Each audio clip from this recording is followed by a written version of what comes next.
Quitting smoking can be hard. Why is it hard, though?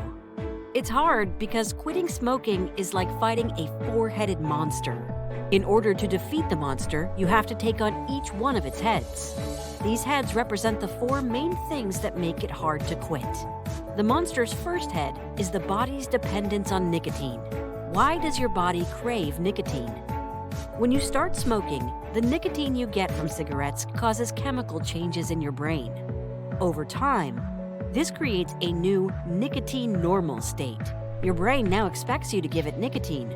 When you quit smoking, the brain gets starved of nicotine, which can lead to physical withdrawal. If this happens, you may go back to smoking. The monster's second head is behavioral dependence. In other words, it is the habit of smoking. Think about your smoking.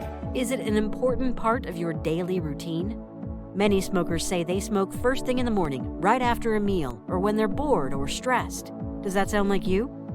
If so, then you probably have behavioral dependence on cigarettes. Quitting smoking can leave a big hole in your life. To fill that hole, you may find yourself smoking again. The monster's third head is psychological dependence, or your mind's desire to smoke. This has a few different parts to it. For example, you might have mixed thoughts and feelings about smoking. On one hand, you may want to quit so you can breathe easier. On the other hand, you may want to keep smoking to help relieve stress. You might also be smoking because you see cigarettes as the only thing that will work when things get tough. Another factor is confidence. If you don't think you can quit, you might not even try. Actually, if you tell yourself, "I can't do it," it just gives you a reason to keep smoking. And one other thing, consider your self-image. After you quit smoking, if you keep thinking like a smoker, this can lead back to smoking. That is, if you think like a smoker who's just not smoking right now, this can make it harder to stay quit than if you think like a non-smoker, where smoking is no longer an option. The monster's fourth head is social and cultural factors. This includes things like family, friends, and your surroundings. Do you have any family or friends who smoke? If so, this can be a challenge. Being around people who smoke can trigger you to light up and make it harder to quit.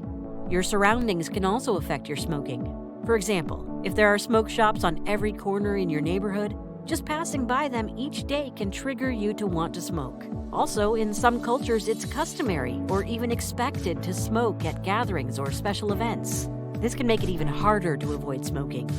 The four-headed monster of smoking dependence can be a pretty tough enemy, but fortunately, it can be defeated. To prevail, you'll need some strategies to take on each of the four heads. Let's talk plan of attack. To fight the first head, your body's dependence on nicotine, quit aids can help. They can ease withdrawal symptoms while you are quitting. To go up against the second head, behavioral dependence, list all of the things that make you want to smoke. Plan ways to deal with those triggers and set a quit date. For the third head, psychological dependence, thinking in a new way can be your weapon.